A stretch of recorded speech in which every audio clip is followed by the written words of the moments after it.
I always believed loyalty meant legacy. That's how it started for me. Not with a betrayal, not with screaming or slamming doors, but with a belief, a quiet, foolish belief, that if you gave enough, sacrificed, enough, loved enough, your place in the family would never be questioned. My name is Rachel Moore.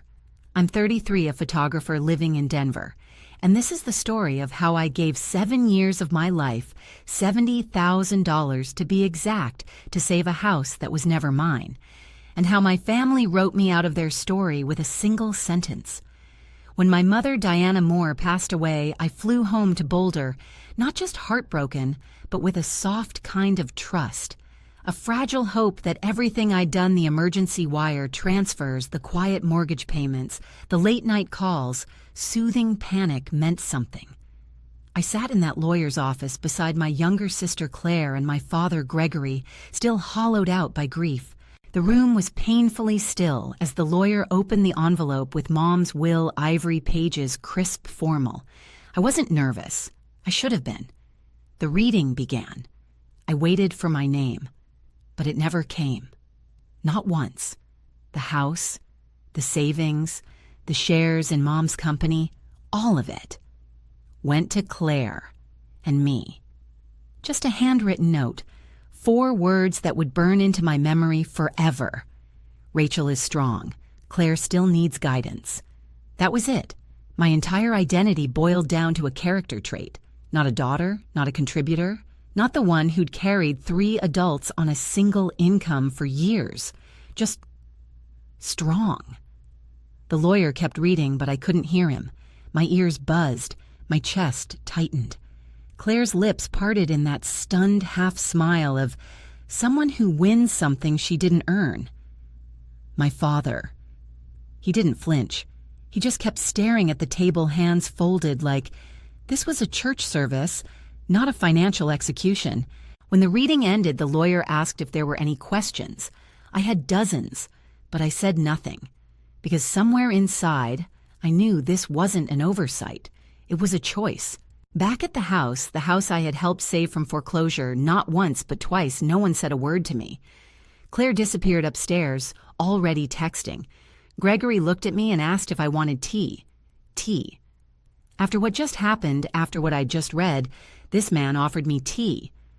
I shook my head and sat alone in the living room, staring at the same wall I used to paint during spring breaks, trying to feel something sharp, anger, betrayal, devastation.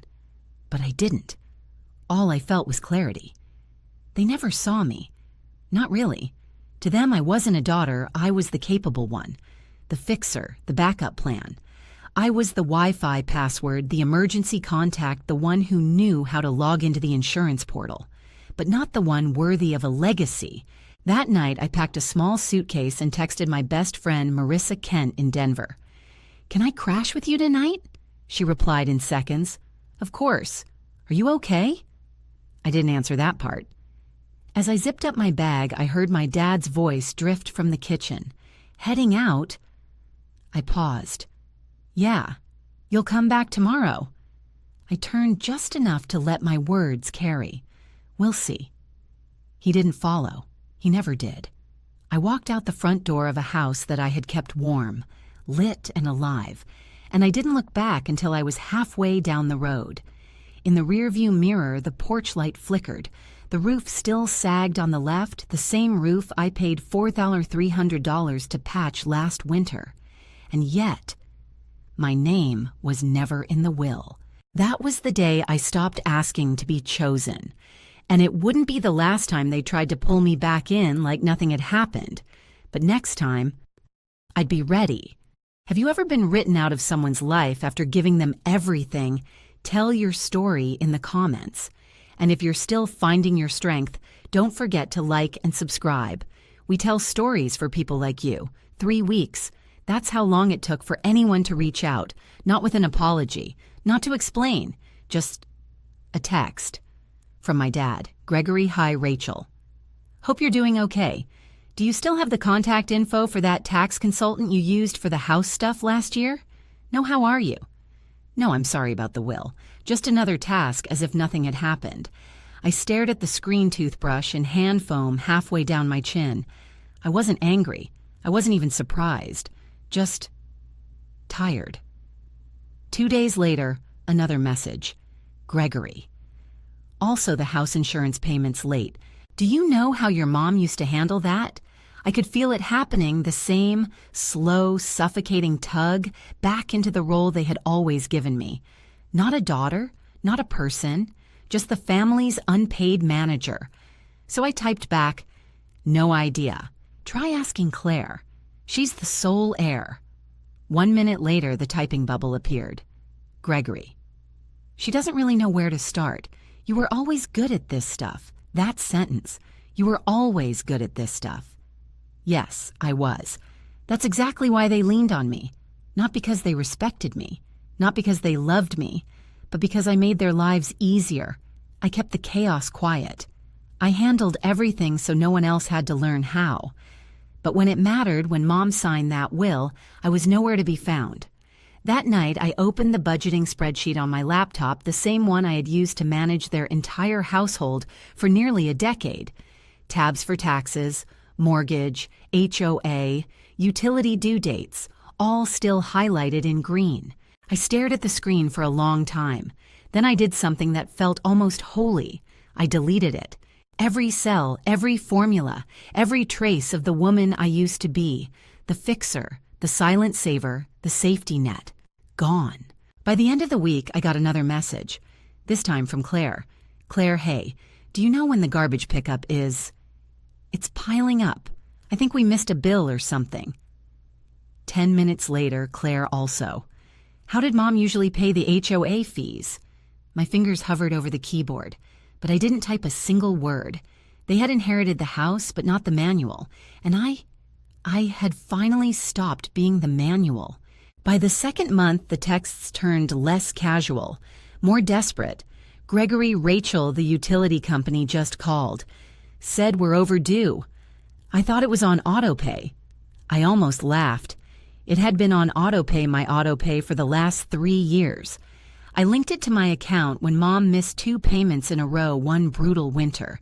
But I had canceled everything the night I walked out, quietly, deliberately, and they hadn't noticed. Until the lights flickered. It was under my name. Not anymore, I replied. A moment later, Gregory, I see. I didn't realize. Exactly. That weekend, I did something that once felt impossible. I took care of me. I reorganized my apartment, took a long hike outside the city, and I finally bought the watercolor pencil set I'd been eyeing since grad school, the one I always talked myself out of because there was always a more urgent bill, always someone else's emergency. Not anymore. On Sunday, I curled up on the couch with hot tea and soft socks. I didn't check my phone. I didn't worry about anyone's furnace or trash schedule.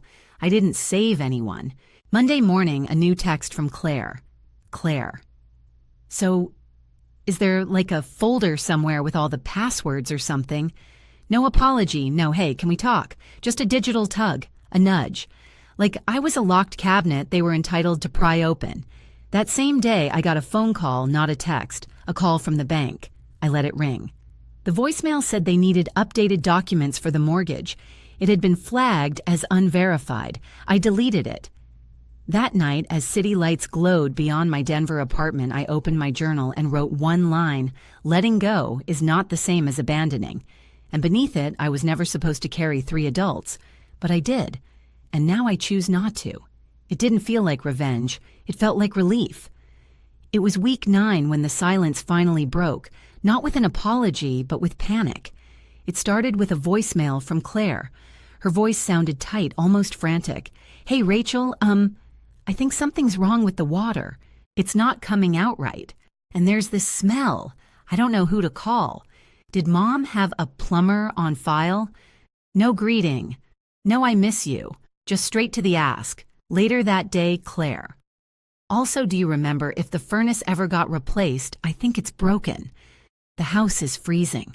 I read the message while stirring a pot of soup in my own warm, quiet kitchen. For years, that house had been a bottomless pit. Leaky pipes, cracked walls, a roof that coughed during every snowstorm, and I had fixed it all, quietly, completely. But now they noticed. 2 days later, a message from Dad, Gregory. The property tax bill came in. Claire's overwhelmed. I know it's not your responsibility, but maybe you could walk her through it. There it was. I know it's not your responsibility. Finally, he said it, but still, it came with a caveat, a nudge, a desperate hope I'd swoop in, just this once. But there was never a just. There was always another leak, another bill, another moment where I was the only adult in the room. This time, I didn't reply. Instead, I did something that once felt impossible. I applied for an out-of-state photography retreat, a week in Oregon, hiking, shooting landscapes, meeting people who didn't expect me to carry them.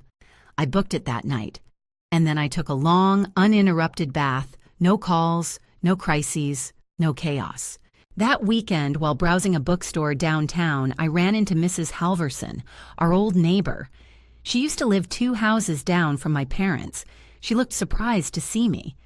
"Rachel, dear, you're not around much these days. Your father's been looking a bit lost. Claire's doing groceries and things, but I think it's getting hard on them. She's not really the organized type." I nodded politely, my face calm. "I'm sure they'll figure it out." She touched my arm gently. "You always kept that house going, didn't you?" I smiled. "Not anymore." A week later, a real estate alert popped up on my phone, an old notification I hadn't disabled from when I refinanced the house years ago. New listing Boulder CO, 124 Sycamore Lane, high foreclosure risk, my childhood home, the place I'd saved, twice. It was listed falling apart, full of backlogged issues, priced to move fast. They were trying to sell it, not to downsize, not to move on, but because they had no idea how to maintain what I had held together with duct tape, overtime shifts, and quiet exhaustion. 2 days later, my phone rang. I almost didn't pick up, but something in me, maybe closure, maybe curiosity, made me answer. It was Dad. His voice cracked slightly, weary, smaller. "Rachel, I know we haven't handled things well, but the bank's calling every other day. Claire's overwhelmed. The insurance lapsed. The taxes are a mess. We could use your guidance." There it was again. Guidance. Not help. Not, "I'm sorry." Just that same assumption I'd pick up the pieces. I stayed quiet. Then I asked, "Didn't Mom leave everything to Claire?" He paused. "She did, but she's not equipped for this." I let that sit, and finally replied, "And you thought I was—" He sighed. "You always were." Exactly. That's why I wasn't named in the will, because I was useful, not cherished. A tool, not a daughter. That night, Claire texted me too. "Claire, hey, the power got shut off for like 5 hours today. I didn't realize there was a final notice. I feel like I'm drowning. Can we talk?" I didn't respond right away. I reread it 3 times. It wasn't mean. It wasn't manipulative. It was just small. She was sinking, but so had I. For years. The difference: I had learned to swim. She'd always been handed the life vest. I typed, "Talk to Dad. He still lives there. This isn't on me." She replied quickly, "But you know this stuff. You've always handled it." And that was the problem. That sentence right there. You've always handled it. No one ever asked if I wanted to. The next morning, another message came, this time from the bank. It was clearly forwarded from Dad. They were preparing to initiate foreclosure proceedings. No more grace periods. No more just 1 more month. The system had run out of sympathy, and so had I. I made breakfast, ate it slowly, then booked a hotel for my photography retreat. That Saturday, just as the sky turned gray and the air began to shift into winter, I heard a knock. Not frantic, not soft, just persistent, measured. A rhythm that said, "We're not leaving until you answer." I opened the door. There they were. Gregory and Claire, standing on the concrete landing outside my Denver apartment. Behind them, 2 potted plants and a doormat that read, "Do not disturb unless you have tacos." Neither of them smiled, My father looked older, shoulders hunched, eyes sunken. Claire clutched a thin folder like it was a flotation device. Rachel Dad started. "We wouldn't be here if it wasn't serious." I didn't move, arms crossed, spine steady. "I know it's serious. You're weeks away from losing the house." Claire stepped forward. "We didn't come to guilt you." "Then what did you come for?" I asked. Silence. Then Dad said quietly, "We need help navigating the paperwork, the foreclosure process, the taxes. It's all spiraling. You always understood this stuff. Your mother, she never told us how to manage anything." I inhaled slowly. No, she didn't. Because she didn't have to. I was always there, and she knew it. Claire shifted her tone, suddenly defensive. "It's not like I asked her to leave everything to me. I didn't know. I didn't even want the house at first. But you signed the papers, didn't you?" I said. "You didn't hesitate when the lawyer read your name. You didn't stop and ask why mine wasn't mentioned. You just smiled and took the keys." Her face flushed. I thought, maybe it was a way to make me feel worthy. I nodded slowly. "And now you know. Inheritance doesn't make you capable. It just makes you accountable." Dad's voice broke as he stepped closer. "Rachel, we were wrong about everything, but your mother thought you didn't need anything. She said you were self-made, that Claire needed a net." I looked him in the eye. I was self-made, but that doesn't mean I didn't deserve a place. You don't leave out the person who built the damn bridge just because she knows how to swim. Silence. Then Claire asked, voice trembling, "So, you're really not going to help?" I studied them. Not with cruelty, not with revenge, just finality. I'm not refusing because I can't. I'm refusing because if I help, you'll never learn. You'll survive this and then call me the next time. And the next. Claire's lips quivered. "But I'm trying." "Then keep trying," I said gently. "Try harder. Grow, like I had to." Dad looked like he might cry. He whispered, "But we're family." I tilted my head slightly. Family doesn't mean endless access. It means mutual respect. You used every ounce of credit you had with me a long time ago. Then I stepped outside, pulling the door softly behind me. This isn't punishment. This is the end of a contract I never signed. Claire blinked back tears. "So that's it. You're just done." I met her eyes, really met them for the first time in months. No. I was done the day I saw Mom's handwriting in that will. This is just me refusing to be cast in a role I didn't write. They didn't reply. The hallway light flickered overhead. The silence felt like snow, cold but final. I turned the knob, stepped back inside, and looked over my shoulder one last time. If you really want to grow up, this is your chance. I've stepped off the stage. You can't play the same scene without me. And then I shut the door. This time, I heard it click. Not just the lock, but the life I was no longer responsible for keeping open. 3 days after they stood outside my door, a message lit up my phone. It wasn't from Dad, not Claire. It was from Allison Green, an old co-worker from my time at the Art Center. "Hey, have you seen Claire's Facebook post? You might want to." I hadn't logged into Facebook in almost a year, but curiosity, that's a hard thing to ignore when you've spent your life being misrepresented. I opened the app, typed Claire Moore. There it was. The first post felt like a slow-burning match. It's heartbreaking when the one person who used to be your rock chooses to watch you sink instead. I didn't ask for the responsibility, but I'm doing my best. Some people only support you when they're in control. 57 likes, dozens of comments dripping with sympathy. "Stay strong, Claire. So sorry you're going through this. Family can be so complicated." I scrolled down. A second post, this one from my father. "We all make mistakes, but when someone turns their back on you during your lowest moment, it's hard not to question if the love was ever real. Diana would have been devastated to see this distance." Diana, my mother, the same woman who'd erased me from her will with a single sentence, now invoked as a ghost of guilt. They were painting me as the villain, the cold daughter, the ungrateful one, the one who walked away when they needed her most. But they left out the $70,000. They left out the broken furnace. The winter I drove through snowstorms with buckets of salt because the pipes were freezing. They left out the part where I kept the house standing. So I didn't rage. I didn't argue. I didn't tag them. I just posted once. Since stories are being told, here's mine, and it's short. I paid $70,000 over 7 years to keep my childhood home from collapsing literally and financially. My name was not in the will. The utilities, taxes, and maintenance were handled by me, quietly. When I stepped back, it wasn't abandonment. It was the end of exhaustion. Being strong shouldn't mean being erased. This isn't revenge. This is release. Attached one screenshot of a mortgage payment confirmation. Comments disabled. No hashtags. No drama. Just truth.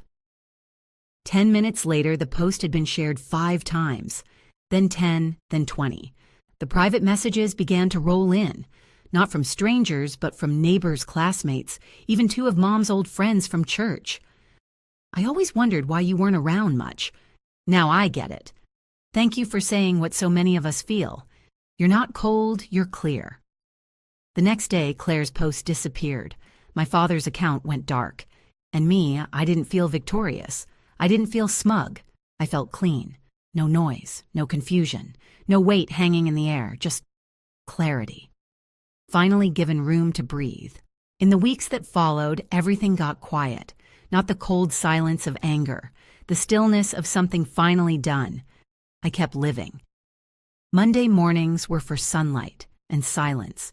I began teaching beginner photography classes at the local community center, watching teenagers discover how light bends across cheekbones, how shadow tells its own version of the truth.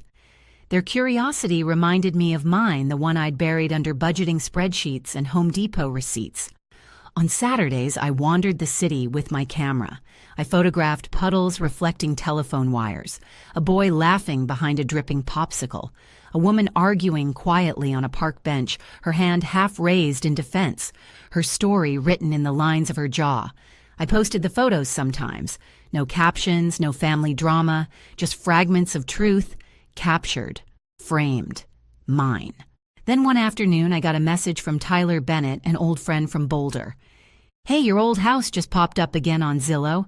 Price dropped $40K. Looks like they still haven't fixed the roof.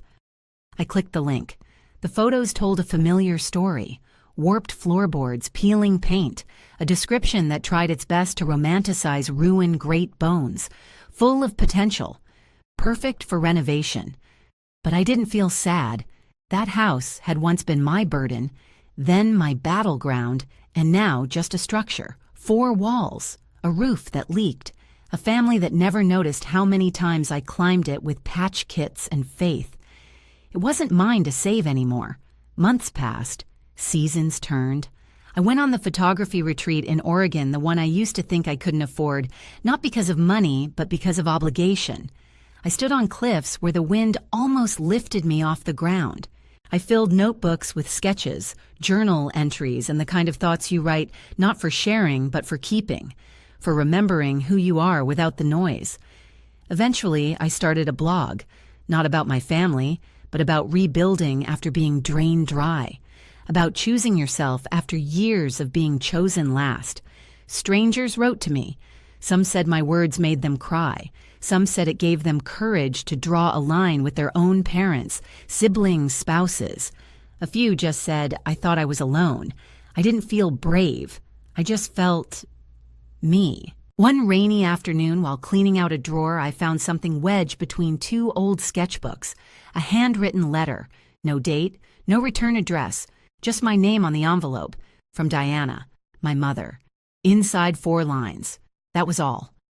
I don't know how to undo what I did. I thought protecting Claire meant leaning on you, but maybe I confused love with dependence. If this ever reaches you, I hope you're living light. I didn't cry, didn't smile. I just nodded and placed the letter back in the drawer, not as a wound, not as forgiveness, just as a chapter. closed. I don't know what happened to the house. Maybe someone bought it. Maybe it's still on the market rotting slowly like a truth no one wants to face. I don't ask. Because here's what I do know: I no longer measure my worth in invoices, in invisible sacrifices, in how many people need me to breathe. I live in a home I chose, with walls I don't have to patch, and light that comes in, not because I fixed something, but because I finally opened the window. Family is not who inherits your things. It's who honors your presence while you're still here. And if no one else does, then you become that family for yourself. And sometimes, that's more than enough. Have you ever been the one who gave everything only to be written out of the story? Have you found peace like Rachel? Or are you still carrying a weight that was never yours to begin with? Share your truth in the comments. Like if you've ever had to choose yourself over loyalty. Subscribe for more stories that speak what others stay silent about.